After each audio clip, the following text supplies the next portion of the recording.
Muy buenas tardes, un gusto que estén aquí con nosotros en un evento más de la tercera región de la Asociación Nacional de Magistrados de Circuito y Jueces de Distrito del Poder Judicial de la Federación.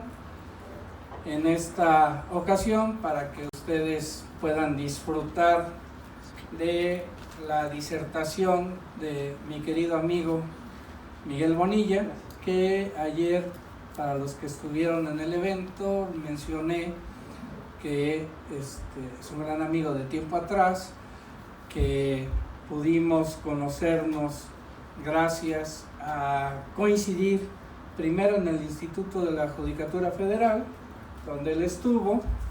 Es, por cierto, hijo de otro magistrado, Miguel Bonilla, quien lamentablemente ya falleció y que era un gran maestro en el instituto, primero perteneciente a la Suprema Corte, ahora del Consejo de la Judicatura.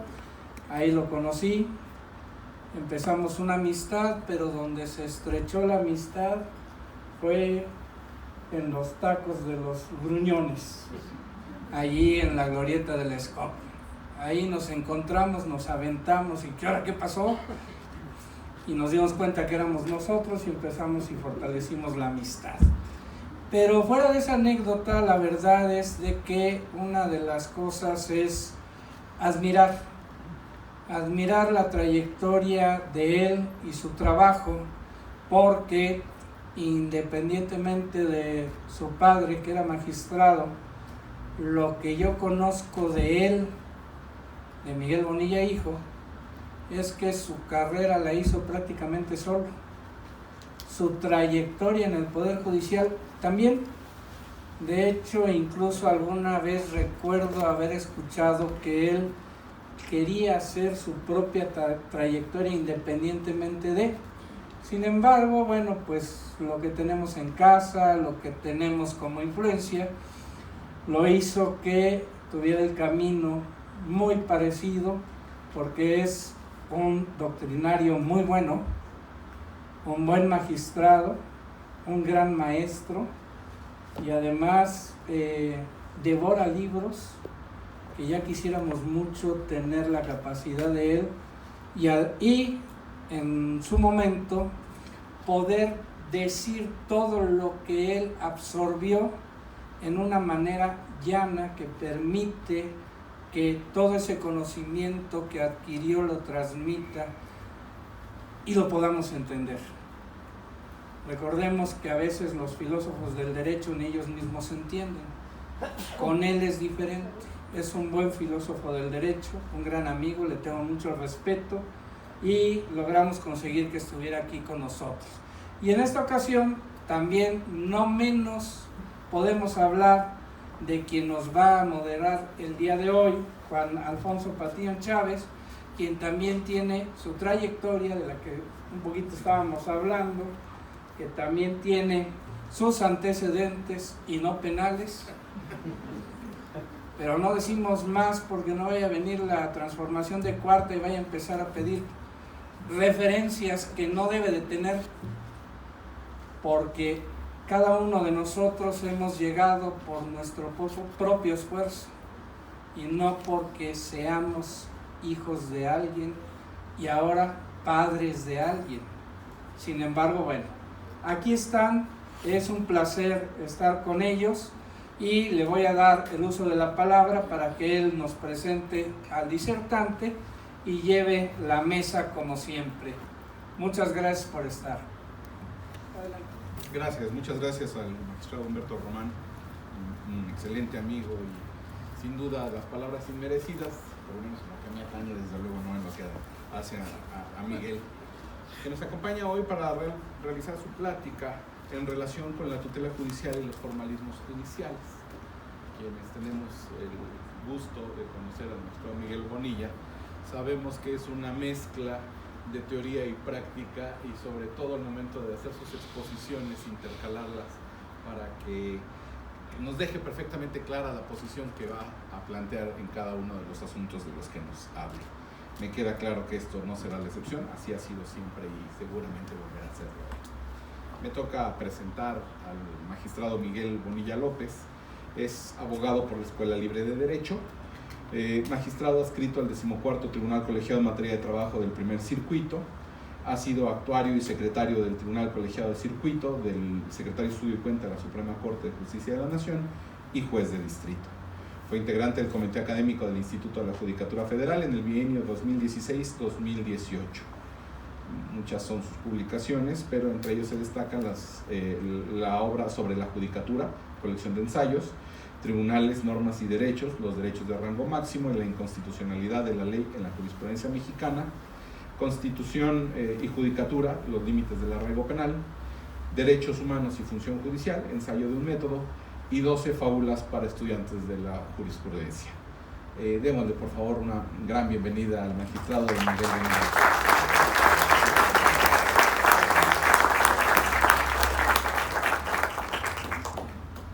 Buenas tardes.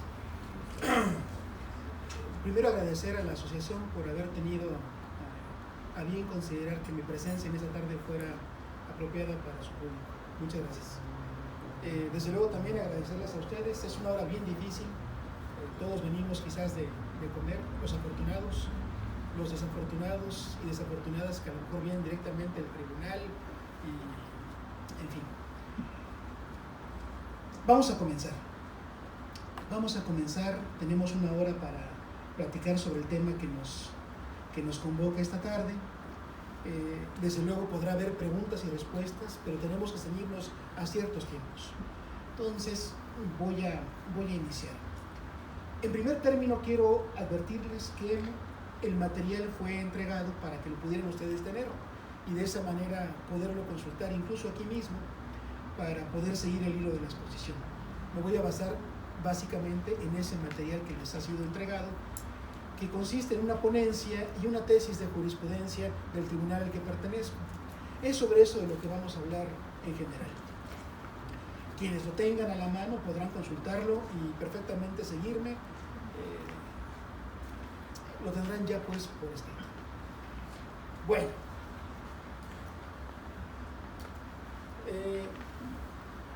Hay dos aforismos que nos vienen del derecho romano, dos brocardos clásicos que nos vienen desde el derecho romano, que suponen una tensión permanente en la actividad de los que nos dedicamos a impartir justicia. Ustedes seguramente los conocen. El primero de ellos dice dura lex sed lex, que como saben significa que la ley es dura, pero es la ley. ¿De dónde viene este brocardo clásico? ¿Cuál es su origen?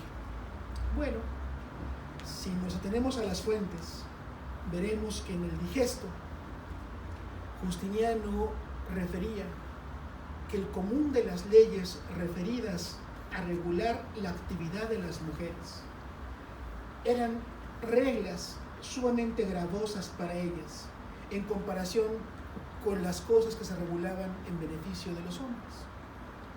Y Justiniano lo dice así, referido a la norma que establecía que la mujer viuda no podía manumitir a un esclavo, aun cuando ese esclavo lo hubiera adquirido después del fallecimiento de su marido. Ulpiano acaba diciendo al final de esta regla, es una regla dura, pero así es como está escrita la ley. Si se fijan bien, el sentido con el que Justiniano, esto creo que no está allí, pero no importa, porque se lo estoy diciendo ahorita. El sentido con el que Justiniano decía esto era más bien una crítica a la norma, ¿no? Él decía, pues sí, pero así es como está escrita la ley y así es como tenemos que obrar. Con el paso del tiempo, la expresión dura lex sed lex acabó por significar, en sus términos literales, que hay que comportarse o hay que adecuar la conducta o la decisión de acuerdo a lo que diga la ley, sin importar que lo que diga la ley sea gravoso para las partes o para los destinatarios de la misma norma.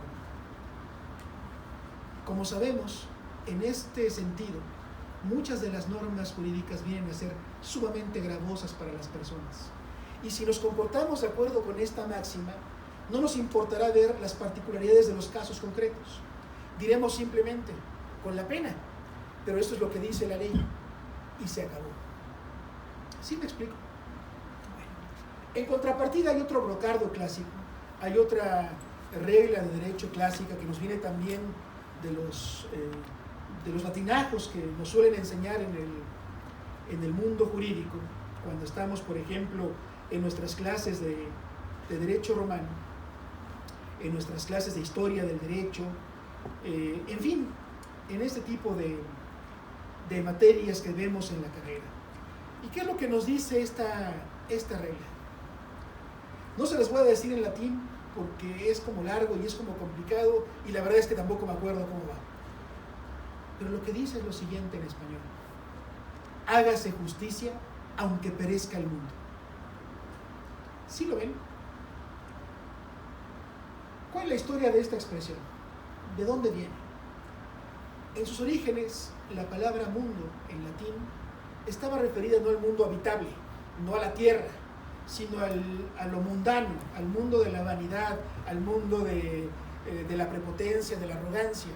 Y en ese sentido era sumamente comprensible lo que decía la norma, ¿no? Hágase justicia aunque perezca la prepotencia, aunque perezca la arrogancia, pese a la arrogancia, pese a la prepotencia.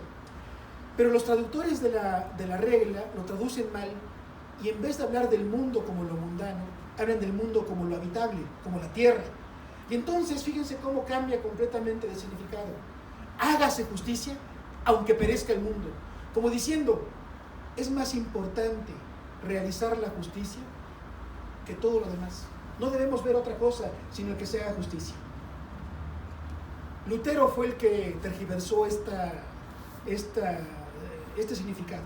Él fue el que nos hizo esta significación que es la que normalmente conocemos.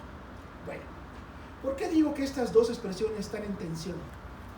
Si se fijan bien, tomadas literalmente, estas dos reglas, estas dos máximas del derecho, nos están pidiendo cosas, tomadas literalmente, nos están pidiendo cosas incompatibles.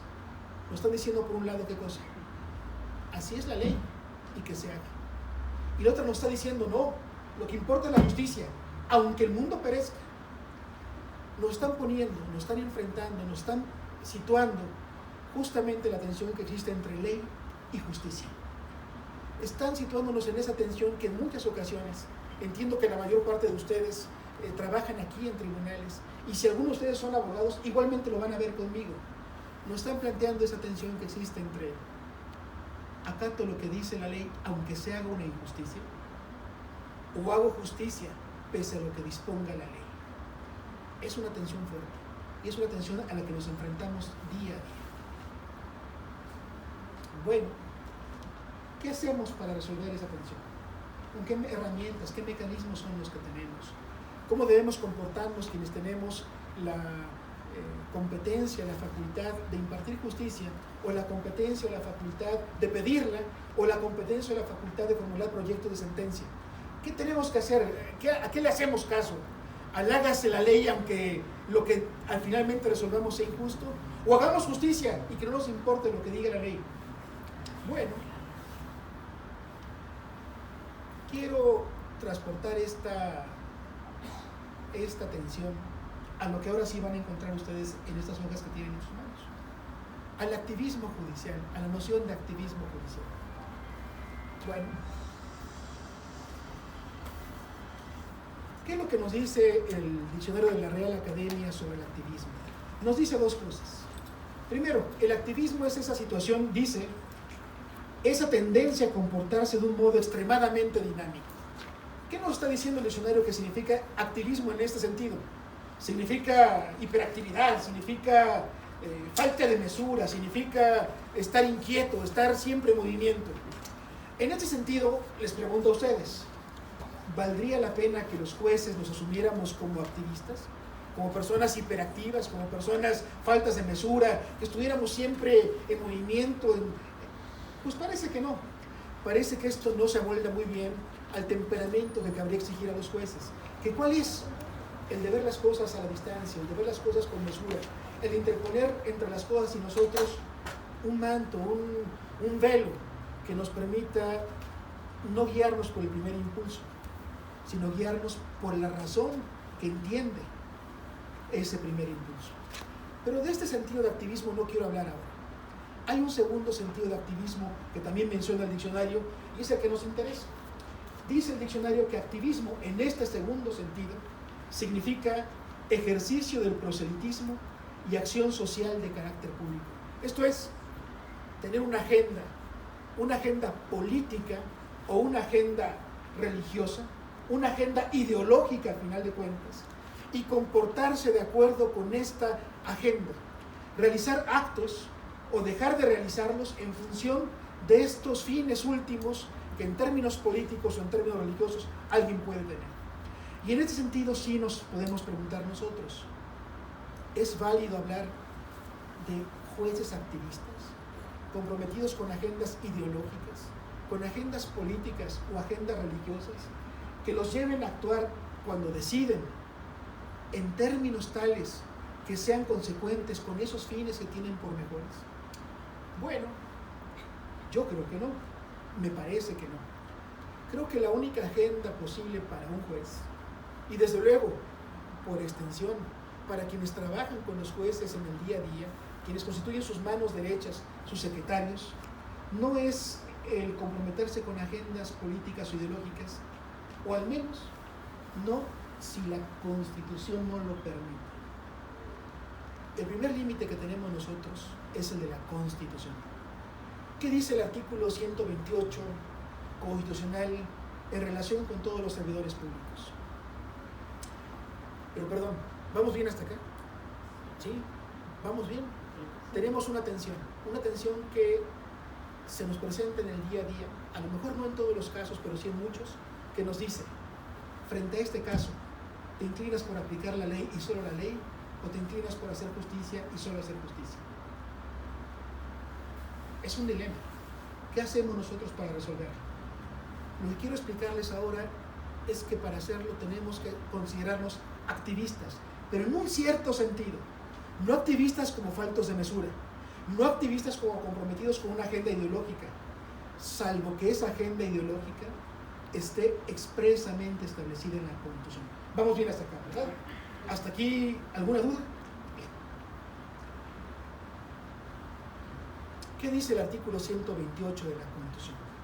Dice lo siguiente: todo funcionario público, sin excepción alguna, antes de tomar posesión de su encargo, prestará la protesta de guardar la Constitución y las leyes que de ella emanan. Desde siempre se ha visto esta disposición como una garantía subsidiaria de respeto a la norma suprema, a la Constitución. Felipe Tena Ramírez, por ejemplo, así lo dice, ¿no? Dentro de los medios de defensa de la Constitución, un medio indirecto es precisamente el postulado del 128. Protestar, guardar y hacer guardar la Constitución y las leyes que de ella emanan. ¿Y por qué digo que esta norma es relevantísima? ¿Por qué es de tanta importancia? Porque la Constitución es la fuente de las competencias de los jueces. Es la fuente de la existencia misma de los jueces.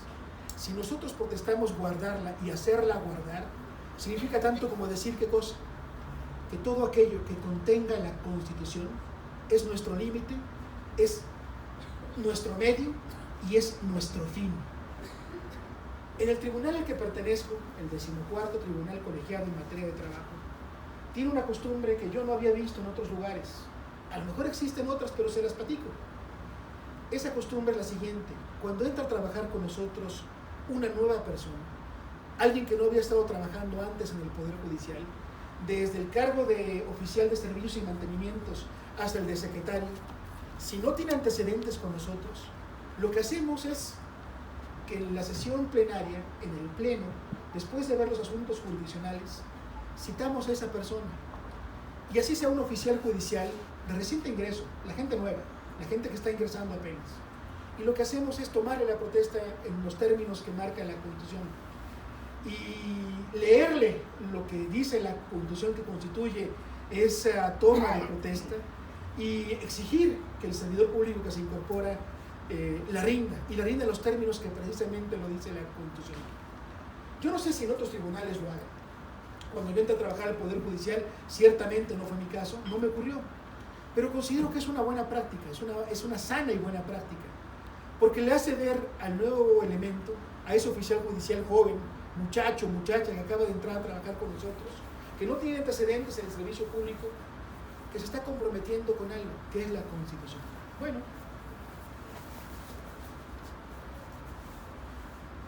la única vía que yo encuentro consistente para decir que los jueces debemos ser activistas, comprometidos con una agenda ideológica, es con la agenda ideológica que permea la Constitución. ¿Por qué? Porque estamos guardarla y hacerla guardar. ¿Esto qué significa a final de cuentas? Que todo aquello que esté contenido en la Constitución, toda la agenda ideológica y moral que pudiera estar tras o subyacente debajo de sus normas, de sus reglas, es el único compromiso que tenemos, y a ese sí nos comprometemos a hacerlo llegar hasta sus últimas consecuencias. Bueno, hay otra norma que nos interesa destacar en todo esto. Ustedes recordarán que desde Beccaria, allá en el siglo XVIII, se ha dicho que la sentencia es un silogismo, en donde la premisa mayor es la norma, la premisa menor son los hechos, y la conclusión es precisamente la consecuencia jurídica que cabe aplicar a esos hechos, extraída del supuesto de hecho de la norma. Es cierto que me van a decir que esta regla, esta idea del silogismo, pues puede ser combatida, y realmente no nos comportamos así cuando decidimos, pero tiene efectos didácticos, tiene virtudes didácticas, nos permite ver con mucha claridad qué es lo que hacemos.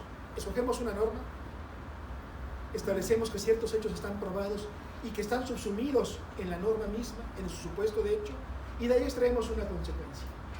La idea de Beccaria pues tiene un efecto didáctico, nos permite entender cómo es que funcionamos o cómo es que trabajamos cuando decidimos. Bueno, si se fijan ustedes, eso se relaciona directamente con el deber de fundar y motivar los actos de autoridad.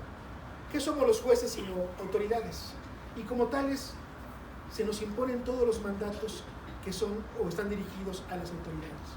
El principalísimo de ellos es el contenido en el artículo 16, primer párrafo de la Constitución, que ustedes recordarán, establece que nadie puede ser molestado en su persona, familia, domicilio, bienes o derechos, si no es por virtud de mandamiento escrito que funde y motive la causa legal de procedimiento. ¿Se acuerdan de esto, verdad? Durante mucho tiempo se ha establecido que es una garantía formal de seguridad jurídica, que lo único a lo que obliga, o a lo único a lo que obligaba, era ¿a qué? A establecer cuáles eran esas normas, las normas aplicables, cuáles eran los hechos que se deberían tener por probados, y a final de cuentas establecer la decisión, el acto de molestia, el que iba a final de cuentas a perjudicar a una persona en su propia persona, en su familia, domicilio, bienes. Son las condiciones que se establecen para crear un acto de molestia válido. Bueno, pienso que hoy por hoy no podemos seguir viendo el artículo 16 de la Constitución, primer párrafo, en forma aislada, pensando que únicamente contiene una garantía formal y que el único deber que nos impone a nosotros como autoridades, y los jueces somos autoridades, que sea el de expresar cuáles son las normas que vamos a utilizar, cuáles son los hechos que vamos a considerar aprobados y establecer sin más las consecuencias. Este artículo 16 tiene que verse en consonancia con el artículo primero de la Constitución, en sus párrafos primero y tercero, perdón. ¿Qué es lo que dicen? Como ustedes saben, el primero de ellos dice que todas las personas gozarán de los derechos humanos y de las garantías que otorgan la Constitución y los tratados internacionales de derechos humanos. Y el tercer párrafo, que refiere que las autoridades tenemos la obligación, dentro del ámbito de nuestra competencia, de promover, respetar, proteger y garantizar derechos humanos. Si nosotros leemos este artículo primer y tercer párrafos, en consonancia con el artículo 16, primer párrafo, ¿qué es lo que extraemos? Extraemos que el deber de fundar y motivar los actos de autoridad, y dentro de ellos las resoluciones judiciales, lo que hacemos los jueces, adquiere ya no una dimensión meramente formal, instrumental, sino adquiere una dimensión sustantiva. ¿Qué dimensión? El juez, cuando escoge la norma con la que va a resolver el caso, ¿qué tiene que buscar? ¿Que únicamente la norma sea aplicable? No. Tiene también que ver que la norma no sea contraria a derechos de rango máximo, derechos contenidos en la Constitución o en los tratados internacionales. Por lo que hace la segunda premisa, la premisa menor, no basta con que diga, estos hechos se deben tener comprobados a la luz de las reglas procesales.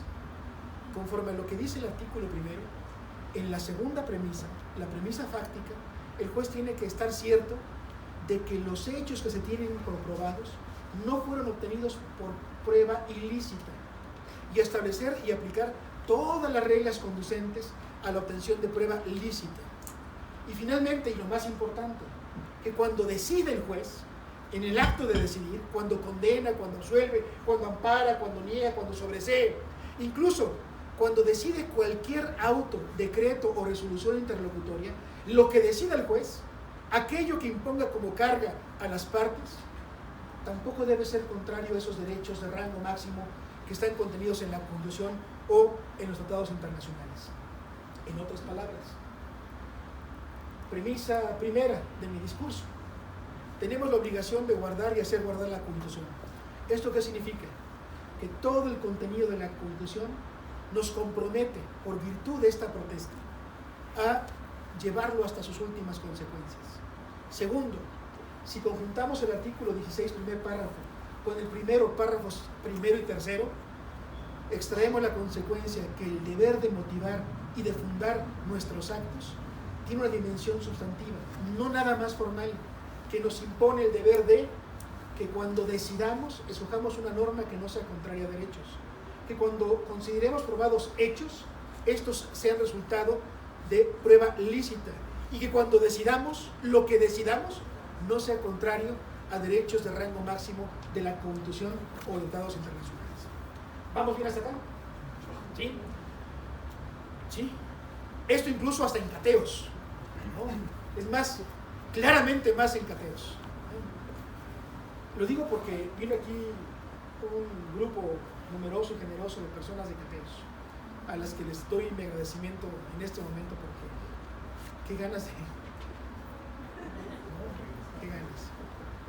Con estas cargas de trabajo que tienen y todo lo demás, venir acá.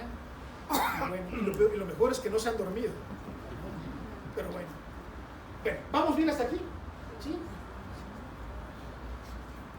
Hay otro artículo que también, contenido en la Constitución, que también nos importa. Y es del que vamos a referirnos en extenso a partir de este momento. El artículo 17, tercer párrafo de la Constitución. Dice este precepto, y fíjense bien cómo está construido. Lo tienen ahí a la vista, ¿eh? Importa mucho la manera en que está construido. Siempre, así empieza. Estamos en la página 4 para quien nos quiera seguir. Siempre que, esta expresión es fundamental y ahorita les explico por qué.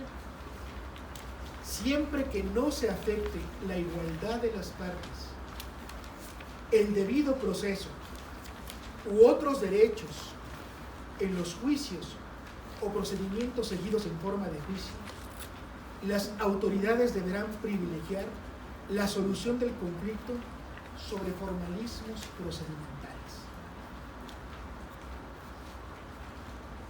¿Qué clase de norma es esta norma?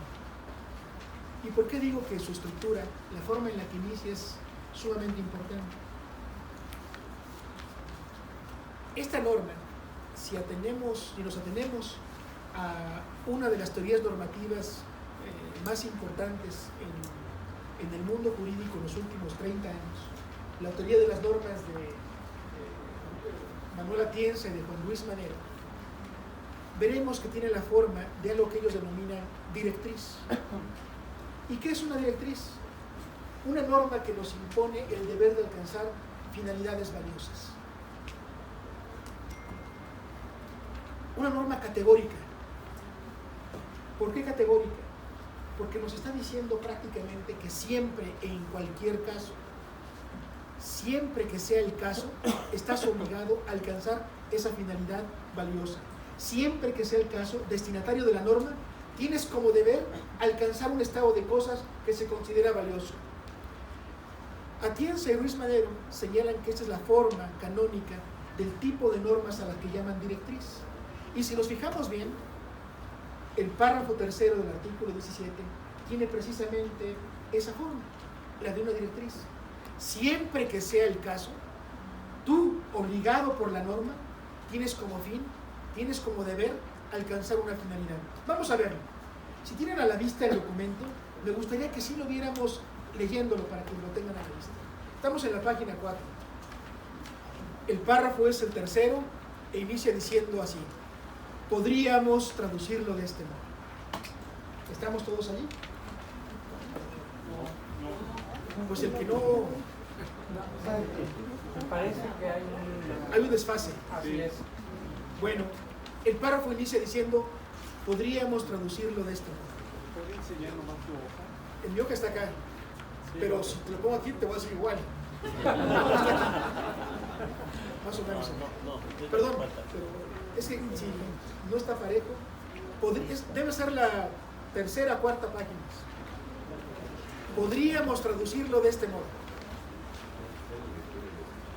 Bueno, pues no lo encuentro, no importa. Pero entonces pongan más atención. Tenemos un juego para poderlo buscar yo. A ver, y decirles.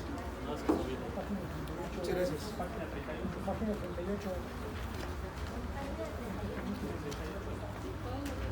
Penúltima hoja. No, no está.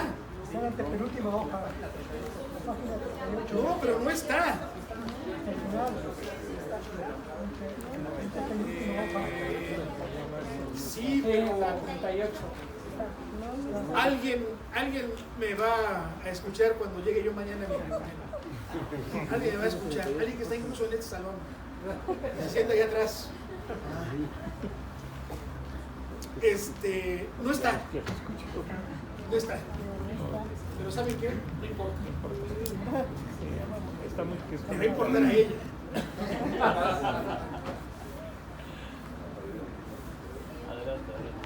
Escuchen bien porque es importante, ¿sí? Decíamos que las directrices tienen una forma canónica. Siempre que sea el caso, el sujeto destinatario de la norma tiene la obligación de alcanzar una finalidad que se estima valiosa en sí misma. ¿De acuerdo? Lo que vamos a demostrar es que el artículo 17, párrafo tercero de la Constitución, lo que contiene es una directriz. Para demostrarlo, vamos a dar la forma de las directrices y lo vamos a leer así. Entonces, escuchemos con atención para quienes no tengan este documento, que son todos. Siempre que sea el caso, es decir, en cuanto se presente la ocasión de emitir una decisión dentro de un procedimiento, el destinatario de la norma, y les pregunto a ustedes, ¿quién es el destinatario de la norma contenida en el tercer párrafo del artículo 17? ¿A quién impone la obligación de privilegiar la solución del fondo del conflicto por sobre los formalismos procesales? ¿A quién? Siempre que no se afecte la igualdad, el debido proceso u otros derechos, en los juicios o procedimientos seguidos en forma de juicio, las autoridades deberán privilegiar la solución del conflicto sobre formalismos. ¿A quién está dirigido? A los jueces, ¿de acuerdo? ¿Nada más? Las autoridades. Habla de los procedimientos seguidos en forma de juicio. ¿A quiénes entonces? A la autoridad administrativa que tenga competencia para resolver procedimientos seguidos en forma de juicio. ¿Y a quién más? ¿A quién más? ¿Qué tienen en común un proceso judicial y un procedimiento seguido en forma de juicio de carácter administrativo? ¿Qué tienen en común? Que los dos están contenidos ¿en dónde? En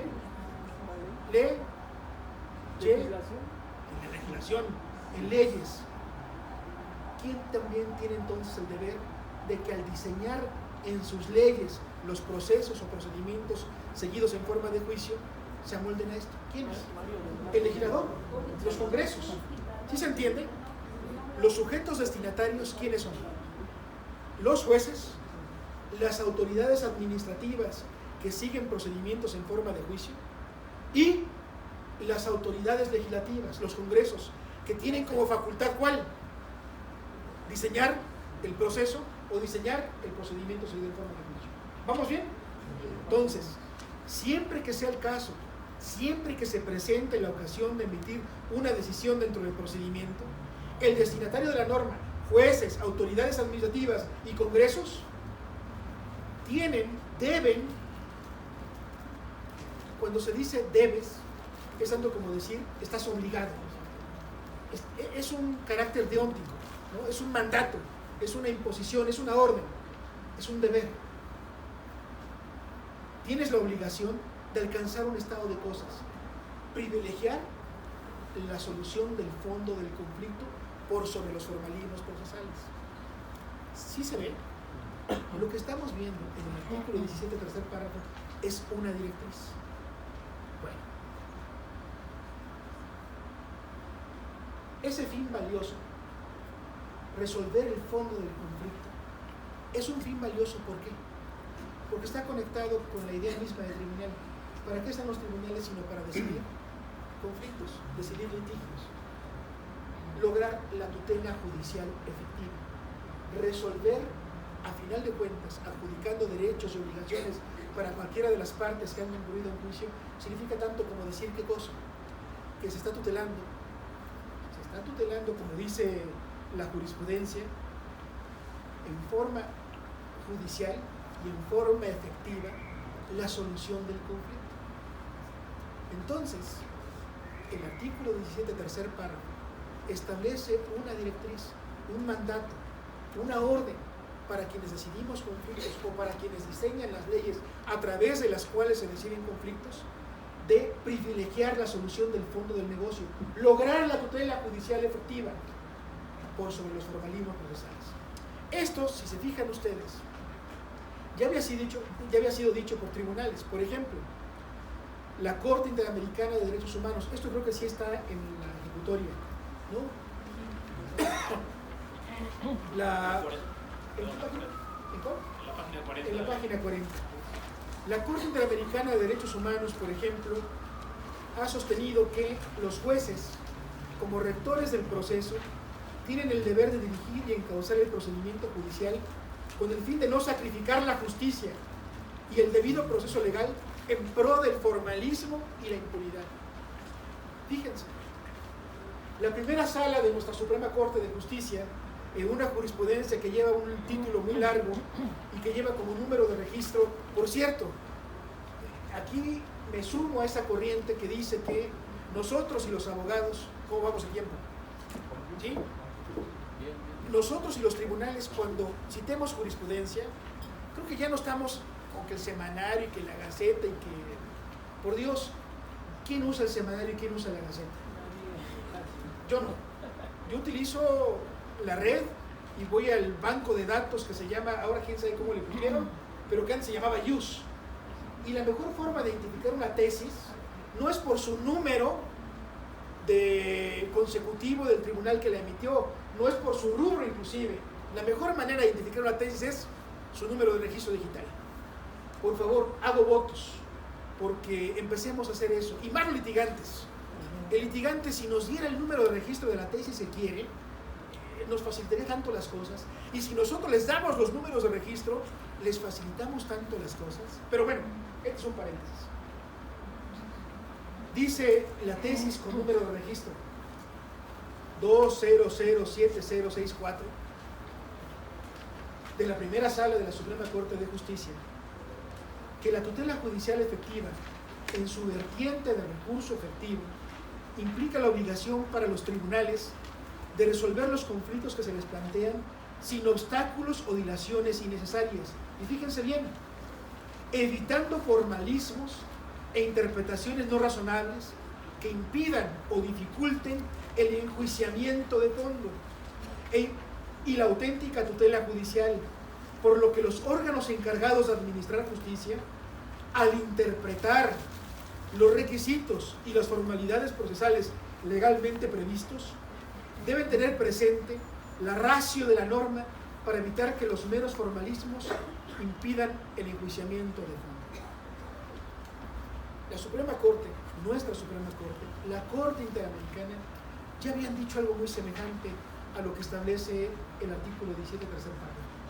¿Qué tiene de diferente el 17, tercer párrafo? ¿Qué es lo que lo hace distinto?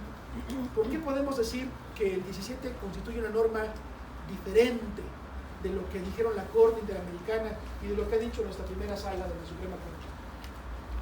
Porque si se fijan bien en la estructura normativa del 17, tercer párrafo, se dice que se debe privilegiar la solución del fondo del conflicto sobre los formalismos procesales, que en esto es enteramente igual a lo que dice la Corte Interamericana y a lo que dice nuestra Corte Suprema, pero dice además, siempre que no se vulneren los derechos de las partes, como los de debido proceso, de igualdad procesal, y otros que asistan a las partes durante el litigio. ¿Vamos bien? Lo que tiene diferente nuestro artículo 17 es esto, que establece los límites. Puedes saltarte los formalismos y resolver el fondo siempre que no afectes derechos. Derechos de igualdad procesal. ¿A qué se refiere? La igualdad de oportunidades que deben tener tanto actor como demandado, quejoso, tercero interesado, Ministerio Público y autoridad responsable, en fin, la igualdad que deben tener las partes en los procedimientos contenciosos para ser escuchados, ofrecer pruebas, alegar, si se entiende, ¿verdad? El derecho al debido proceso, esto es, la certeza de que por virtud de un proceso se va a tener una resolución final que va a resolver la cuestión planteada por las partes y que podemos traducir como los formalismos del procedimiento, que sabemos, como ha dicho nuestra Corte, cuáles son: la notificación del inicio de un juicio y de sus consecuencias, la oportunidad de ofrecer pruebas, la oportunidad de alegar y, como dice la jurisprudencia, la certeza de que el litigio será decidido con una resolución que dirima las cuestiones debatidas. Dice el 17, tercer párrafo, y otros derechos. ¿Cuáles podrían ser estos? Pues todos aquellos que derivan de principios constitucionalmente aceptados de los que podemos derivar derechos. Por ejemplo, ¿cuáles? Presunción de inocencia, el non bis in idem, el principio de contradicción, el principio de preclusión, el principio de eventualidad, el principio de cosa juzgada, en fin, los principios que podemos derivar de normas constitucionales. ¿Cuáles son estos? Híjole, realmente creo que no podríamos hacer un catálogo exhaustivo, porque son tantos que prácticamente todo el articulado procesal del título primero de nuestra Constitución podríamos extraer normas de este tipo. Pero son, por ejemplo, por decirlos así de forma ejemplificativa y rápida, además de los que les he dicho, el principio de economía procesal, el de concentración del proceso, el de inmediación, el de buena fe y lealtad procesal, el de impugnación, el de instancia, el de doble instancia, el del interés para intervenir en el proceso, el de definitividad, el de congruencia, el de los principios inquisitivos, el de reserva de ley, el de justicia pronta, el de expeditez, el de imparcialidad, el de gratuidad, el de motivación, en fin, hay una serie de derechos que derivan de esta clase de principios. Entonces, recapitulemos. El artículo 17, tercer párrafo, establece el deber de resolver el fondo del negocio por sobre los formalismos procesales. Establece un candado adicional que no tiene lo que ha dicho la Corte Interamericana o lo que ha dicho la Suprema Corte de Justicia Mexicana. Siempre que se respeten los derechos de igualdad procesal, debido proceso y otros derechos que asistan a las partes. Igualdad procesal, igualdad de oportunidades para plantear una pretensión o resistirse con una excepción.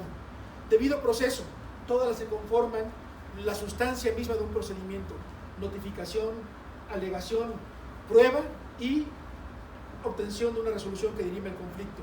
Otros derechos procesales, ¿cuáles? Como los acabo de enumerar, aquellos que derivan de principios constitucionales, como, repetimos otra vez así rápidamente, non bis in idem, presunción de inocencia, doble instancia, etc. ¿Vamos bien hasta acá?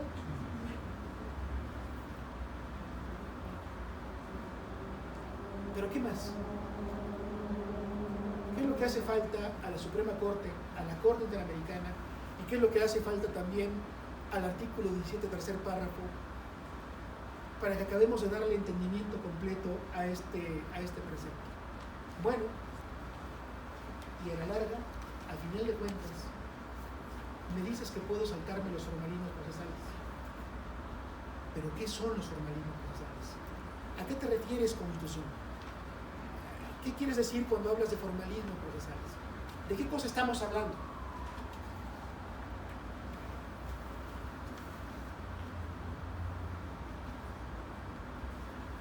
Los formalismos procesales, si nos fijamos bien,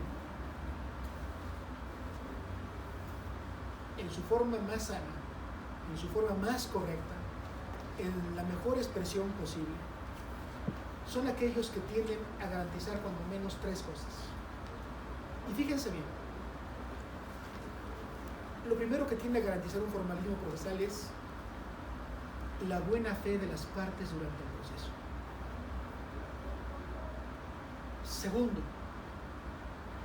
los formalismos procesales también tienden a garantizar que no haya arbitrariedad por parte del juez. Y tercero, que en todo proceso exista un mínimo de certeza, un mínimo de seguridad jurídica, en el sentido de predictibilidad, que podamos anticipar qué resultado es el que se va a obtener si es que realizamos tales y cuales actos procesales o si dejamos de realizar tales y cuales actos procesales. Repito, los formalismos procesales son reglas que tienen como finalidad evitar la arbitrariedad del juez, garantizar la buena fe de las partes durante el proceso y garantizar un mínimo de predictibilidad. Un ejemplo. Y un ejemplo, si quieren ustedes, básico. Este creo que sí lo tienen en lo que me acaban de mostrar. Aparece en la página, pues no sé qué página sea, pero 1, 2, 3, 4, en la hoja 4 vuelta. Es un acuerdo de trámite. Es un acuerdo de trámite. ¿Sí? Pero vamos a examinar un formalismo procesal para que sepamos de qué estamos hablando, a qué nos referimos. Fíjense ustedes, es un acuerdo de trámite. Les platico el caso rápidamente. Un policía de investigación federal solicita al tribunal, a un tribunal colegiado del circuito, que en el término de 5 días y con base en el Código Nacional de Procedimientos Penales, le exhiba en sus oficinas, las oficinas del policía de investigación, el original del escrito de agravios de un recurso de revisión del que está conociendo ese tribunal colegiado. ¿Vamos bien? ¿Se entiende?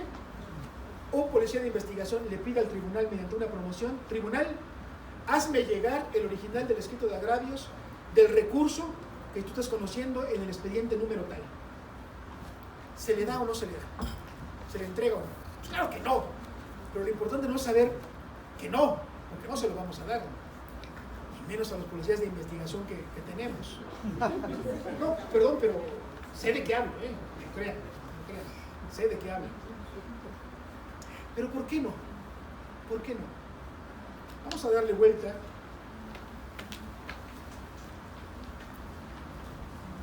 Y vamos a referirnos, en la parte final de esa misma hoja en la que están ustedes, se habla de un artículo, el artículo 63 del Código Federal de Procedimientos Civiles. Como ustedes saben, el Código de Procedimientos es supletorio a la Ley de Amparo. ¿Qué dice el artículo 63 del Código Federal de Procedimientos Civiles? En la página siguiente, en el segundo párrafo, tenemos no su cita literal, pero casi. El artículo mencionado prescribe que las hojas de los expedientes deben estar foliadas, rubricadas y entreselladas por el funcionario autorizado. ¿Estamos bien? Este es un formalismo procesal. Si es un formalismo procesal, quiere decir que tiende a satisfacer cualquiera de tres cosas. Dijimos, ¿no? La buena fe de las partes durante el proceso, la no arbitrariedad del juez y garantizar un mínimo de seguridad jurídica. ¿Quién de ustedes se anima a demostrar que esto es así? Que efectivamente este artículo 63 del Código de Procedimientos Civiles establece un formalismo procesal porque tiende a garantizar alguna de esas tres cosas. ¿Quién se anima? ¿Quién se anima? ¿Quién se anima? No me digan usted, no. ¿Quién se anima? Bueno, Yo. Ya, yo, ya que. Ya se le acabó el tiempo. Pero rápidamente. ¿Por qué una norma así dice lo que dice? Primera cuestión. Las partes deben tener certeza de que su juicio va a estar expresado en forma escrita en un expediente. Deben tener certeza de que todas y cada una de las promociones, todas y cada una de las peticiones que formulan al tribunal, ¿qué cosa? ¿Qué cosa? Van a ser tenidas en cuenta por el tribunal, van a ser acordadas por el tribunal, van a tener un peso dentro del procedimiento. También tienen derecho a saber que si quieren enterarse del estado de su juicio, pueden acudir perfectamente al expediente para revisarlo, porque si está foliado, sellado y rubricado, ¿qué cosa? Tenemos certeza y garantía de que hay continuidad, Tercero, tenemos también certeza de qué es lo que va a pasar a continuación, porque donde termine el expediente, sabemos que el acto procesal que siga, el subsecuente, ¿qué cosa? Es el que marque la ley. Tenemos también garantía de que el juez no va a ser arbitrario, que no va a dejar de proveer sobre la petición que le hayamos hecho, lo que sea, acogiendo nuestra petición o no, pero tenemos la certeza de que el juez no va a ser arbitrario. ¿Sí me explico? Esto es un formalismo procesal y como tal es una de las reglas que nos podemos saltar por resolver el fondo del negocio. Pero pregúntenme ustedes, ¿y si esto es así? ¿Por qué no le dio usted el escrito original del escrito de agravios a ese policía de investigación que está integrando una carpeta de investigación y hay un delito por ahí que perseguir? Está usted obstaculizando la impartición de justicia, la investigación y demás. ¿Por qué no? ¿Por qué no?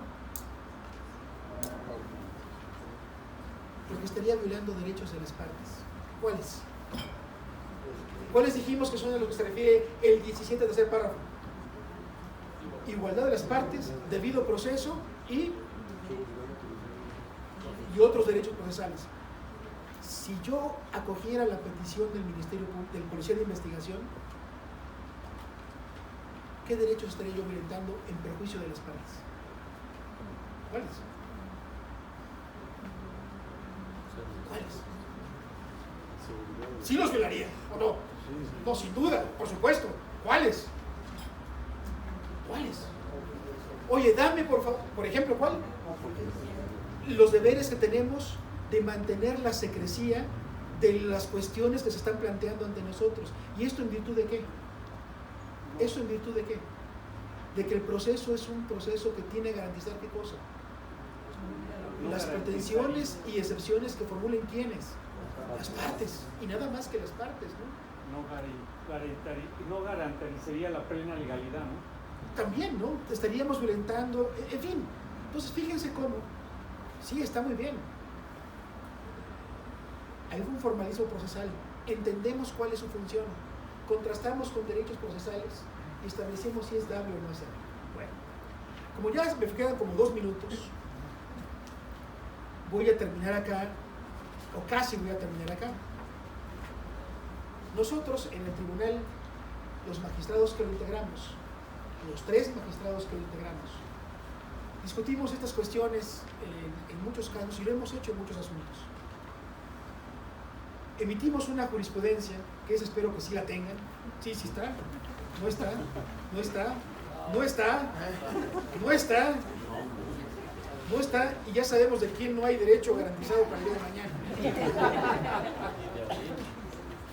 Pero tenemos una jurisprudencia que lleva por rubro el siguiente: tutela judicial efectiva, su relación con los formalismos procesales. No creo que me refiero a usted, Karina. Me refiero a Rebeca. No me refiero a nadie. Tenemos una jurisprudencia que dice eso: tutela judicial efectiva, su relación con los formalismos procesales. Es una jurisprudencia, la hemos sostenido ya en 5 precedentes, la hemos sostenido en otros más asuntos, y lo que se explica en ella es prácticamente lo que he venido a decirles acá en forma un poquito más extensa. Nada más para cerrar, ¿Cuál fue el caso concreto del que derivó esto que les digo? Tuvimos un asunto laboral, yo estoy en un tribunal laboral, en el que el quejoso trabajador, se dolía de que los 3 dictámenes periciales que se habían aportado al juicio laboral, el suyo propio, el del demandado y el del perito tercero en discordia, habían sido mal valorados por la Junta. Y efectivamente, habían sido mal valorados. Ciertamente la Junta había dicho un montón de tonterías respecto de cada uno de ellos. Lo que quería esta persona, este quejoso, ¿qué era? Pues que se le valoraran bien. Según ella, de valorarlos bien, habría un beneficio para su persona. Hay una regla jurisprudencial añeja que dice que los tribunales de amparo no se pueden sustituir a la responsable en la valoración del material probatorio. Es una regla jurisprudencial que nos viene desde la quinta época. Ha sido sostenida por todos los tribunales del país, ha sido sostenida por la cuarta sala, ahora por la segunda sala, y en fin, con base en esta regla procesal puesta en la jurisprudencia, ¿cuál tendría que haber sido el efecto del amparo al constatar que efectivamente la Junta había valorado mal los 3 dictámenes?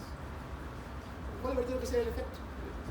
Ordenar la reposición del procedimiento para que la Junta emitiera una nueva valoración y sobre esa base decidiera lo que el derecho correspondiera. Esto sería como que la solución, vamos a llamarle normal, ortodoxa. Pero nos dimos cuenta que en ese caso en particular, estaba en blanco y negro. Que si se aplicaban las reglas de valoración de la prueba correctamente, no había ninguna posibilidad de llegar a otra conclusión que no fuera la de negarles valor probatorio a 2 de ellos y concedérselo a 1. Que si la Junta se hubiese tenido correctamente a la forma de evaluar esta clase de instrumentos probatorios, no habría habido manera alguna de llegar a una conclusión distinta. Y entonces dijimos, ¿qué sentido tiene que concedamos el amparo para que la Junta valore, se emita un nuevo laudo que va a originar qué cosa? O su nuevo amparo, o hasta otro más? Y dijimos entonces, este es un formalismo procesal, el de la jurisprudencia. Hay estos derechos de las partes, no los vamos a vulnerar si es que correctamente examinamos estas periciales. Y si las examinamos correctamente, vamos a concluir que el quejoso, al final de los finales, no va a tener razón. Y así mejor se lo decimos, y de esa forma evitamos que haya un laudo, otro amparo. Así fue como nació. Ese fue el primer caso. Hemos tenido ya otros. Pero se me acabó el tiempo. Muchas gracias. Quedo a sus órdenes para preguntas. Gracias.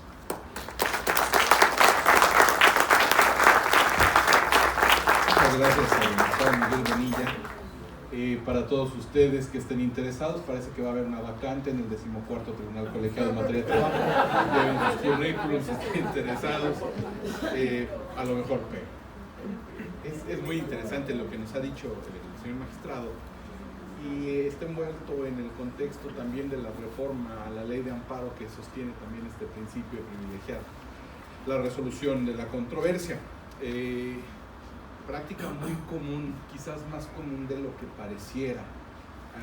Ayer teníamos alguna reunión y comentábamos sobre el tema del reenvío y se traían a colación estas ideas que me da gusto coincidir con el magistrado Bonilla en relación con la necesidad de ocuparnos del fondo.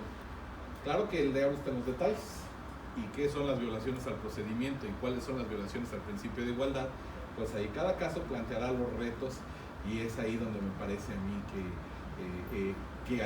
que tendrá que cobrar sentido todas estas ideas que nos ha manifestado el magistrado Bonilla. Vamos a proceder a la sección de preguntas y evasivas, si no tienen inconveniente. Por favor, estamos aquí pendientes de quien quiera hacer algún planteamiento para que el magistrado Bonilla nos dé una visión en relación con lo que se le plantee. Por favor.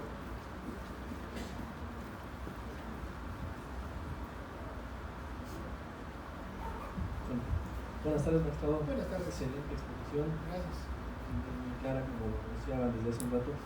No, mi pregunta también lo que se está estableciendo al final ahorita en esta plática sobre la cuestión de evitar los formalismos, siempre y cuando no vulneremos el derecho de las partes, nos lleva a otro estándar de valoración entre los derechos que pueden estar en juego entre las dos partes, cuando a veces revisamos la actuación del acusador, la actuación de una autoridad, y vemos que se fue por un formalismo aparentemente procesal con la finalidad de atender un derecho que está vulnerado de alguna parte. Hablo particularmente, sobre todo en materia penal, cuando ahora está el sistema acusatorio y el principio de contradicción, donde a veces algunas autoridades de alzada reponen el procedimiento para que, por algún formalismo, el Ministerio Público, de manera clara y específica, le diga al acusado una circunstancia específica que le faltó por ahí, un tecnicismo, alguna circunstancia frente a, y a virtud de eso se hace la resolución de un procedimiento con todas las implicaciones que esto trae, y en casos trágicos donde se trata de víctimas de violencia sexual, víctimas donde la víctima es discapacitada porque tiene síndrome de Down, y no toma en cuenta todas esas circunstancias, ya sabemos que en este tipo de asuntos generalmente va a haber afectación a un derecho de defensa, por ejemplo, del acusado frente a un derecho de la víctima a no ser sometida nuevamente a un procedimiento y con las implicaciones que esto podría causar. Entonces creo que otro choque se daría ahora, nuevamente lo dice, en otro estadio donde tenemos que determinar esta cuestión de igualdad de los derechos y una ponderación específica. ¿Qué razón le merece en este aspecto o qué opinión tiene usted en ese? Lo que acaba de decir es completamente atingente, en efecto. Pienso que hoy por hoy el deber de resolver el fondo de la cuestión por sobre los organismos procesales sin afectar debido proceso, igualdad procesal y otros derechos que asisten a las partes y que deriven de principios constitucionales, nos está imponiendo a nosotros una carga mucho mayor, ¿no? De mayor argumentación, de mayor valoración de las condiciones de las partes. En materia penal eso es especialmente trágico, ¿no? Bien lo acaba usted de ejemplificar. Por una parte los derechos de la persona que está siendo sometida al proceso y por otra parte los derechos de las víctimas que normalmente viven en una tensión pues trágica, ¿no? En el texto que no tiene digo, por ejemplo, ¿qué significa esto en la vida práctica? En el día a día de un tribunal, de un juzgado. Más o menos cosas como estas. Uno, que se deben interpretar las normas que consignan formalidades de modo tal que de admitir dos lecturas se prefiere aquella que permita resolver el fondo de la cuestión. Una norma procesal que establezca un formalismo tal vez sea susceptible de ser entendida en más de un sentido. Si alguno de esos sentidos permite la solución del fondo de la controversia, pareciera ser que es la mejor de las interpretaciones posibles. Y vale más caso hacerle a esa interpretación y desechar otras que impidan precisamente lograr la solución del fondo del conflicto. Otro ejemplo.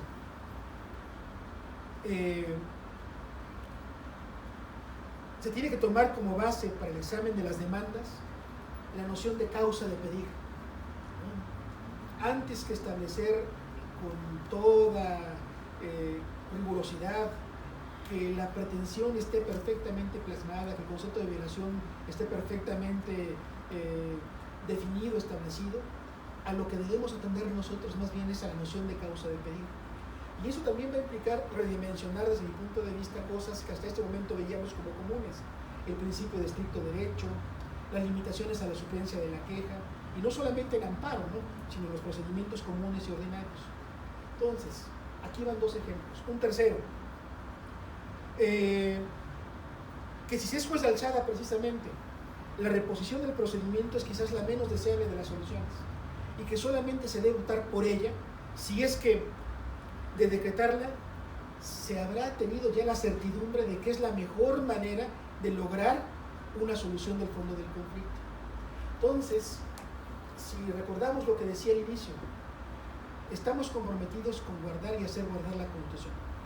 En la Constitución se nos establecen dos cosas: el deber de fundar y motivar, pero en una dimensión sustantiva ahora, no meramente instrumental o formal, sino en el sentido de que tenemos que velar porque la ley que escojamos sea conforme con derechos, que los hechos que consideremos probados sean obtenidos por prueba lícita y que la decisión que tomemos sea compatible con derechos.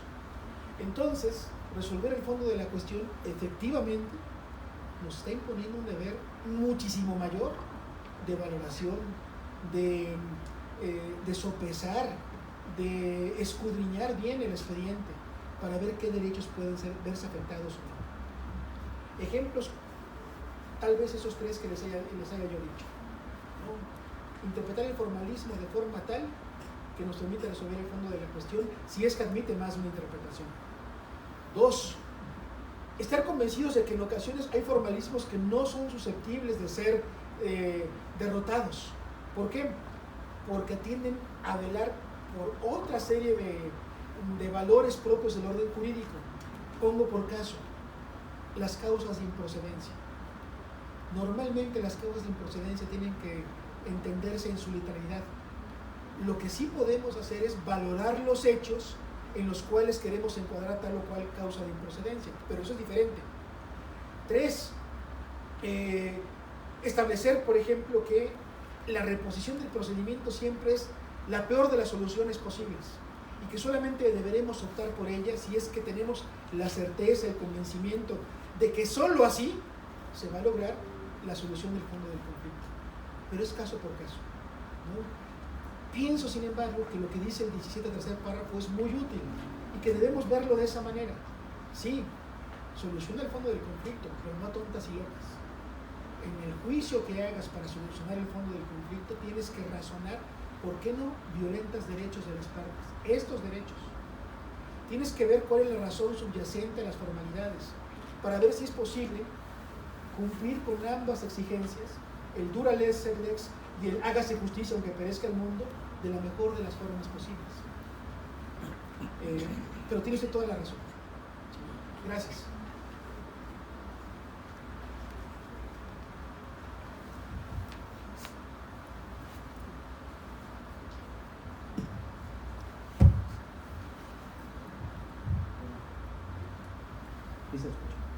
Bueno, buenas tardes. Buenas tardes. La cuestión, como comentaba aquí el compañero que hizo la pregunta, por ejemplo, lo estamos viendo ahorita, ahí estaba yo leyendo unas tesis y ya constituyó jurisprudencia en materia penal. Por decirlo así, sí me llamó la atención porque, por ejemplo, ya en la jurisprudencia definida en el sistema penal acusatorio, por ejemplo, si se comete, por ejemplo, metemos un amparo directo contra una sentencia de un tribunal de enjuiciamiento o de un juez de enjuiciamiento, en un caso, digamos, vamos a pensar así, en un caso de secuestro, por decirlo así, se obtuvo una prueba ilícita. En un caso específico a mí me toca un asunto en X, estoy llevado por un caso de secuestro, donde ahí yo la defensa la agarro ya en tribunal de enjuiciamiento para desahogo de pruebas, pero resulta de que ahí me doy cuenta que la defensa obviamente no se percata de que se obtuvo, ahí subieron vamos en acuerdos en cuanto a las pruebas, acuerdos probatorios, sí, específicamente en acuerdos probatorios. Por ejemplo, se obtuvo unos audios y videos que incriminan obviamente al acusado, pero fue de una forma ilícita, no hubo una orden donde se tuvo que llevar a cabo para extraer esa información de unos teléfonos celulares. Obviamente ya en el amparo, por ver ya la estrategia yo de defensa y desahogo de pruebas, me percato de que pues ya esa prueba ya se obtuvo de forma ilícita.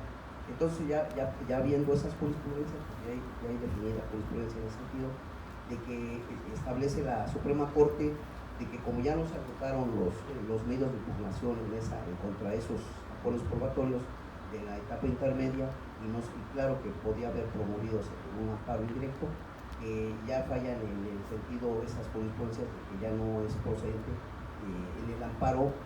Mi pregunta sería ahí, si realmente se consideraría un formalismo, porque para mí no es un formalismo, ya es una cuestión trascendental, por no agotarse el principio de definitividad. Esa es mi pregunta, si es un formalismo o qué pasa con esa jurisprudencia en ese sentido. Mire, desconozco la verdad bien a bien el procedimiento penal acusatorio. lo que conozco del procedimiento penal acusatorio se quedaba en la etapa de indagatoria, porque algún tiempo fui juez de cateo, arraigo e intervención de comunicaciones. No tengo ciertamente la experiencia procesal. Entiendo que los acuerdos probatorios no son discutibles en los temas que la acusación y la defensa han tenido o han aceptado tener como probados o como ciertos para poder pasar ya probablemente al acuerdo, a la resolución. Lo desconozco, la verdad le soy honesto. Sin embargo, sí considero que si la jurisprudencia dice lo que usted me comenta, en el sentido de que si se obtuvo una prueba ilícita y esa prueba ilícita está contenida dentro del acuerdo probatorio y eso no fue motivo de impugnación, ya no puede ser visto en el amparo. Eso creo que sí es una formalidad procesal, creo que sí constituye un formalismo procesal, pero que tiene explicación por lo menos en dos cosas, ¿no? El evitar que haya inseguridad. A final de cuentas, la seguridad jurídica es lo que subyace a todo el tema de los acuerdos probatorios. El poder evitar discusiones, el tener comprobados ciertos hechos, tiene que ver con seguridad jurídica. Usted dice, no estoy conforme con eso, porque en amparo tendríamos o deberíamos tener la posibilidad de todas maneras de decir, esa es una prueba ilícita y no puede, es lo que usted me está diciendo. Bien, no se podría, ¿no? La jurisprudencia, si es así como usted me la dice, si así lo refiere, pues no se puede. La jurisprudencia de los tribunales de más alta jerarquía tienden a establecer una suerte de, ¿cómo se le puede decir? De cierre en la discusión. Podemos estar de acuerdo o no con el contenido de la jurisprudencia, pero no podemos controvertirlo, porque si la controvertimos y nos saltamos sus designios, si nos saltamos sus mandatos, estaríamos poniendo patas para arriba, por decirlo de esa manera, el sistema jurídico en su totalidad. Por eso mismo, si se acuerda usted, la propia Suprema Corte, ¿qué es lo que ha dicho en estos casos? No puedes dejar de aplicar una jurisprudencia por considerarla inconstitucional, inconvencional, porque sea contraria a normas de derechos humanos. Por eso mismo ha dicho también que la jurisprudencia de la Suprema Corte pues vale frente a cualquier otra consideración que se pudiera tener en cuanto a la bondad o no, y establece medios subsidiarios para poder restablecer las cosas en caso de que realmente estén mal establecidas en la jurisprudencia. El procedimiento de modificación, sustitución de jurisprudencia, el procedimiento de contradicción de tesis. Entonces, aquí yo lo que encuentro es que hay razones de seguridad jurídica que la Suprema Corte encuentra de mayor preeminencia que las razones de derecho sustancial o derecho sustantivo. Pero eso tiene una razón de ser, repito, seguridad jurídica. En muchos casos habremos de tenernos más seguridad jurídica que a nuestras ganas o deseos de lograr la justicia concreta en el caso particular, porque podríamos poner vuelta abajo el sistema jurídico en su totalidad. El orden jurídico prevé mecanismos para poder desvirtuar esa jurisprudencia, pero son mecanismos como estos, ¿no? Sustitución de jurisprudencia, su modificación, el tema de la contradicción de tesis, son mecanismos subsidiarios. Pero nosotros como tribunales estamos obligados a acatar los designios de la jurisprudencia. Si eso no fuera así, no habría seguridad jurídica, no tendría sentido hablar de un tribunal máximo, no tendría sentido hablar de no retroactividad en perjuicio. En fin, habría todo un tema detrás. Ahora, ¿qué es lo que se hace en ocasiones para no aplicar una jurisprudencia de un tribunal de rango mayor que uno considera que es equivocado? Establecer las técnicas del caso, ¿no? Establecer que el caso concreto que tenemos frente a nosotros tiene ciertas particularidades que lo hacen diferente de los casos que se tuvieron en cuenta para crear la jurisprudencia, y que por tanto esas diferencias, demostrado que son relevantes, tendría que demostrarse su relevancia, hacen que el tratamiento que merezca este asunto tenga que ser necesariamente distinto del que dicta la jurisprudencia, pero demostrado que el caso, sus elementos fácticos son diferentes de los elementos fácticos de la jurisprudencia. Esa es una de las técnicas que se emplean aquí y en todo el mundo, ¿no? Pero es también una labor argumentativa. Mira, esta jurisprudencia dice lo que dice, pero el caso no se parece a lo que dice la jurisprudencia. Tiene esas particularidades diferentes, tiene estas diferencias relevantes. Hay que demostrarlo, hay que explicar por qué son relevantes y por qué, por tanto, queda fuera del ámbito de aplicación de la jurisprudencia. Pero es lo que le podría yo decir. Y perdóname que, de verdad, mi experiencia penal se truncó hace año y medio más. Ahora, tampoco sé laboral, pero es de lo que más sé. Gracias. Hola, ¿qué tal? Muy buenas tardes. Buenas tardes. A todos. Buenas tardes, magistrado. La verdad, dentro del conocimiento que nos ha mostrado, a mí en lo personal, me agrada, me fortalece y como tal, pues ahora sí que es una experiencia. Pero más allá, dentro de esta experiencia, pues no queda ahí. Me ha tocado litigar por fuera y sabemos que a través de tribunales de circuito, jueces de distrito, a veces dejan sin defensa y sin materia a las partes. Prefiero de esta manera porque a veces es más factible seguir el lineamiento dentro del procedimiento o los formalismos y relativamente a ello pues causa un perjuicio, ¿no?, al debido proceso y en esencia al fondo. ¿En qué sentido? En materia administrativa, por lo regular, viene la reposición a través de la nulidad lisa y llana, cuando a veces se decreta nulidad para efectos o la reposición del procedimiento. Cuando la dejan en la libertad para que la autoridad vuelva a formular un procedimiento, en la ejecución de esta misma a veces se basta con la actuación del cumplimiento a través del formalismo meramente sin saber el fondo del asunto. A través de esto entran criterios jurisprudenciales, dentro de los cuales a veces no se establecen y no se abarcan. Bajo ese esquema, mi pregunta es, ¿en dónde queda el principio de supremacía constitucional consagrado en el artículo 17? Responde. Más que una pregunta, yo lo veo como un comentario. Y ciertamente, desde el punto de vista del litigante, la exigencia viene a ser la misma, ¿no? Ustedes tienen otra vía para poder evaluar lo que hacemos los tribunales. Ya no meramente esa vía formal de la compatibilidad o no entre la pretensión, la excepción y lo resuelto, la congruencia, la exhaustividad. Ustedes tienen ahora otra vía para plantear sus pretensiones, ¿no?, que es la de pedir que se resuelva el fondo de la cuestión, pero también tendrían ese, vamos a llamarlo así, ese deber argumentativo, porque si un litigante pide que sobre los formalismos procesales se haga justicia en su caso concreto, resolviendo el fondo de la cuestión planteada, ¿qué tendrían ustedes también que demostrar? Que con ello no se van a violentar derechos de su contraparte, los de igualdad procesal, los de debido proceso, pero tendría usted que argumentarlo. Tendría también usted que argumentar que las formalidades procesales que impiden lograr la consecución de la solución del fondo del negocio son formalidades procesales que pueden ser obviadas, demostrando que en el caso concreto representaría un obstáculo no razonable para lograr la tutela judicial efectiva. Entonces, esta es una carga doble, es una carga mutua. No es nada más que el tribunal la tenemos, es nuestro deber. Pero como nuestro insumo, ¿qué son? Nuestros insumos son lo que ustedes nos piden en sus demandas, lo que ustedes nos piden en sus escritos de agravios, lo que nos piden en los pedimentos, en fin. También para ustedes supone una carga argumentativa, ¿no? Creo que es además como es el juego del derecho. El juego del derecho no nada más es lo que hace el tribunal. En muchas ocasiones se dice, no es que esa tesis del colegiado, de la Suprema Corte, tan buena, pero no nos ponemos a ver que a lo mejor ese criterio tan loable realmente deriva del planteamiento que hizo en sus orígenes un abogado litigante. Y en muchas ocasiones así es como ocurre. Pues creo que es doble. Creo que es doble.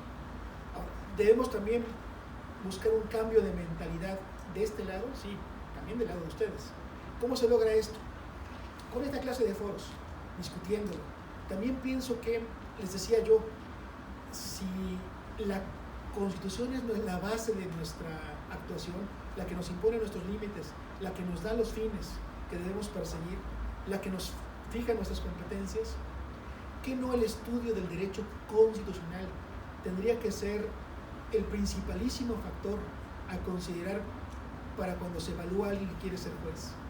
Cuando se establece un curso de formación para jueces, para secretarios, pareciera ser que sí, ¿no? El derecho constitucional es nuestro límite, nuestra nuestro origen, nuestro alfa y nuestro omega. El derecho constitucional tendría que ser, por tanto, una asignatura importantísima, esencialísima, principalísima en los cursos de formación de jueces. Y también tendría que serlo en el perfil de los jueces que van a ser designados en el futuro. Pero desde otra perspectiva, ¿qué no también las escuelas de derecho tendrían que garantizar que aquellos que se van a dedicar al litigio estuvieran también perfectamente formados en esta clase de cuestiones? En fin, es lo que puedo decir de su comentario. Muchas gracias. ¿Alguna otra pregunta? Bueno, al no existir más preguntas, agradecemos con mucho gusto, mucho cariño, la participación del señor magistrado Miguel Bonilla López. Me voy a permitir entregarle este reconocimiento.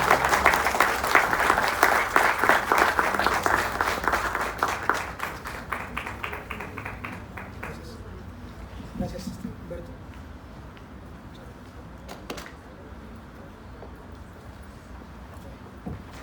Muchas gracias.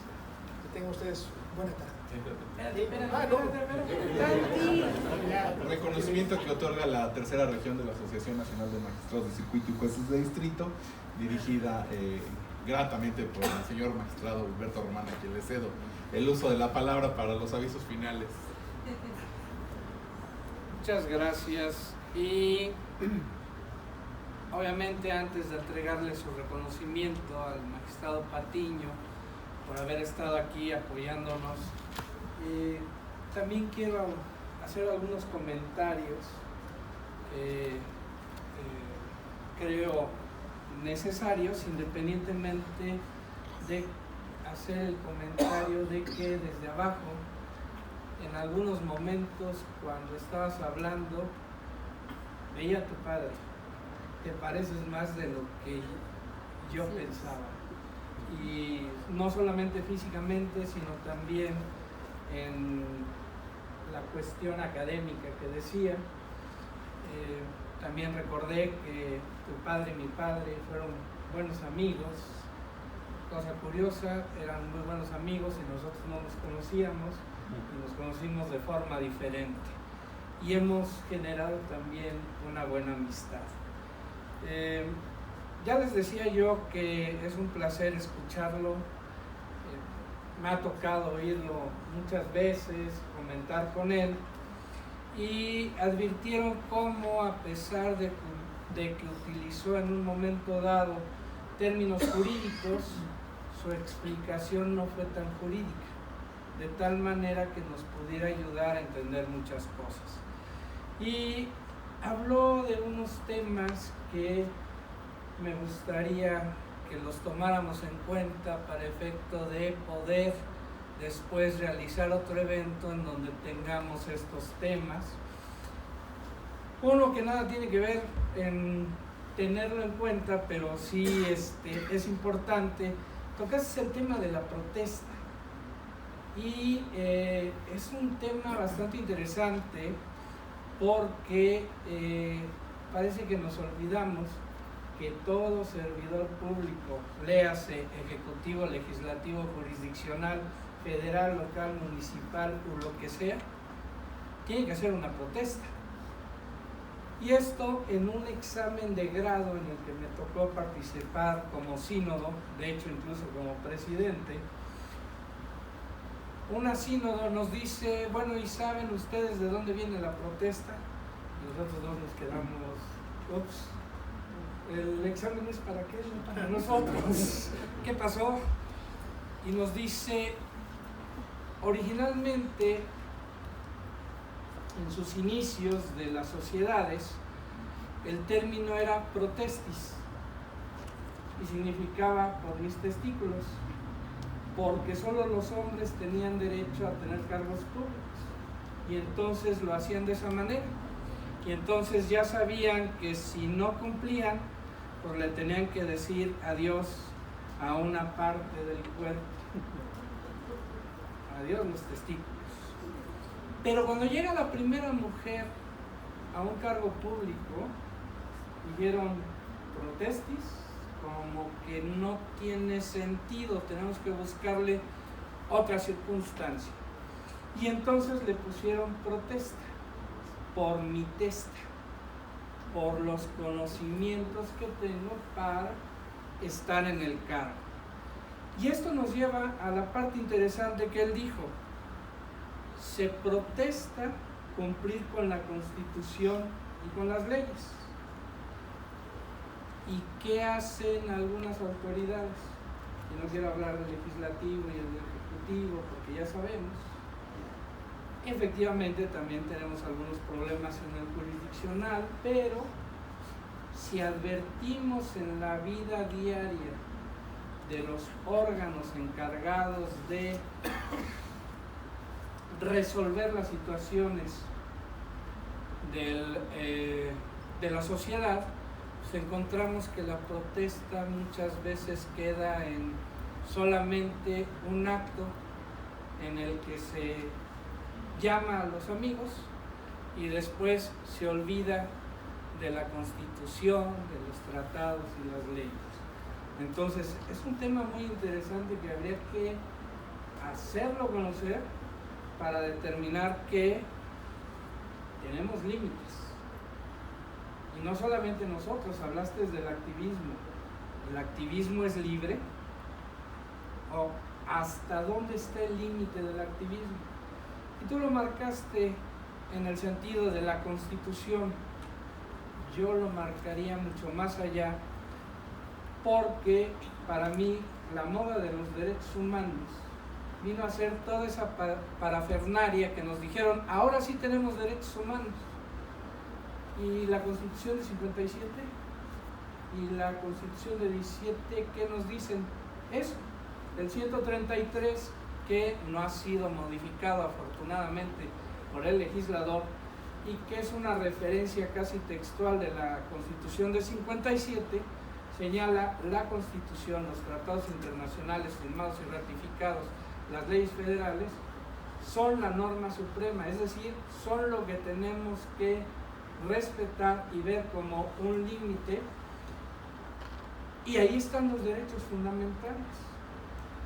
O sea, desde 57, cuando menos, ya tendríamos que haber visto esta circunstancia. Lo dejo ahí para que ustedes también lo reflexionen. Nos menciona mucho norma, hecho, conclusión. En términos generales, converjo con él, pero hay un problema que tengo en razón de la materia. Y no estoy refiriendo a la materia gris, sino a la materia de competencia.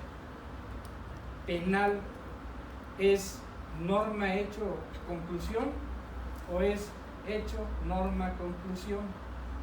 Es decir, nosotros lo primero que tenemos que ver es el hecho concreto que nos están planteando, después si se amolda una norma para llegar a una conclusión.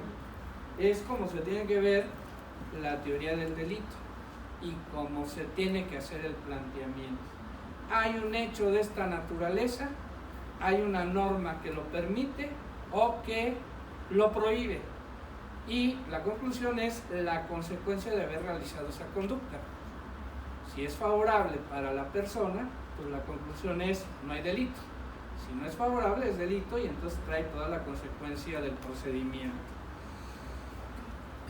Las partes. Es muy bonito oírlo, y no lo digo en forma de reclamo, pero hablamos de la igualdad de las partes. A veces se tiene, efectivamente, pero hacían la pregunta, y en materia penal, y eso es lo más interesante, ¿cómo podemos llevar la igualdad de las partes a la materia penal cuando, en principio, por más de un siglo, nos olvidamos de la víctima? La víctima no estaba en el procedimiento y la víctima era la más desprotegida. Ahora la tenemos.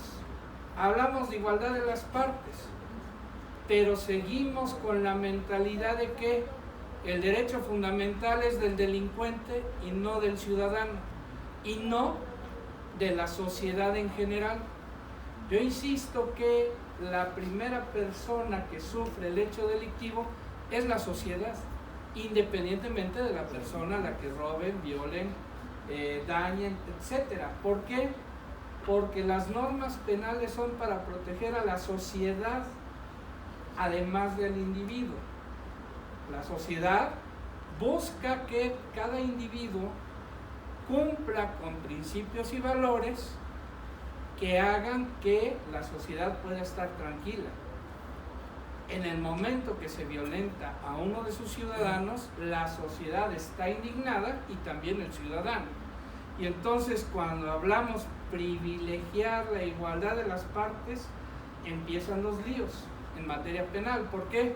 Bien lo decían, es un procedimiento en donde y la víctima, y si no va la víctima al procedimiento por cualquier cosa, sobre todo tratándose de niños, personas con discapacidad, personas de la tercera edad, que dadas las condiciones no quieran enfrentar un careo o un enfrentamiento de un, tú dices que él fue, él dice que no, ¿qué va a suceder? Y sin embargo tenemos normas que nos dicen hay que privilegiar la situación de estas personas sobre la situación de una persona que ofendió a la sociedad. Me encanta el diálogo entre el operador y la ley. Es un excelente tema que tocaste, pero muy a la ligera, y tú sé que lo manejas muy bien. Precisamente por eso estoy diciendo que te vamos a volver a invitar para que toques algunos temas. Hay otro punto que no hemos aprendido. Mi padre nos enseñaron un aforisma: una mentira dicha 100 veces no hace que a la 101 sea verdad. Y nos lleva a una palabra mal aplicada 100 veces no hace que la 101 sea bien aplicada. Nosotros también tendemos muchas veces a utilizar palabras que tienen un significado diverso al que creemos. Por ejemplo, tenemos mucho la costumbre de el 18 de febrero de esta anualidad. ¿Por qué? Porque a alguien se le ocurrió que anualidad era este año. Pero si vamos al diccionario, anualidad es año con año. Y entonces estamos diciendo que la fecha se repite todos los años. Pero si seguimos con esas circunstancias de, mira, pues puede ser que tengas razón, pero nosotros en un colegiado, 2 votamos porque siga utilizándose la palabra, aunque esté mal utilizada, generamos el problema de entender las tesis, la argumentación que tú señalabas, y que efectivamente yo estoy con eso, sobre todo porque siempre he sido el rebelde, en el sentido de que sí, la Corte emite jurisprudencias y la ley nos dice que la jurisprudencia de la Corte, entre comillado, es intocable, pero también, efectivamente lo dijiste, en el caso concreto se tiene que aplicar. Entonces ahí entra el conflicto de tener que hacer el argumento adecuado para decir que esa jurisprudencia no es que no se compara, es que no aplica al caso concreto. Y en la materia penal tenemos mucho esta problemática por la cuestión que ustedes decían de que una jurisprudencia no puede ser inaplicada aún con temas de convencionalidad. Sin embargo, tenemos resoluciones de la Corte Interamericana que, nos guste o no, para algunos doctrinarios resulta que están por encima de la Constitución, de las leyes y los tratados internacionales. ¿Por qué? Porque el propio país determinó que aceptaba la competencia del Tribunal Interamericano, y habrá cosas en las que la resolución del Tribunal Interamericano no sea compatible al 100% con nuestra legislación. Pero en fin, son temas que tendremos que ir discutiendo, pero que además, lo dijiste muy propiamente, el litigante y las escuelas no nos ayudan a que podamos tener un verdadero diálogo si continuamos con la suplencia de la deficiencia de la queja, que ha servido para que algunos abogados no hagan nada de trabajo intelectual. Esperemos que más adelante se componga. Bueno,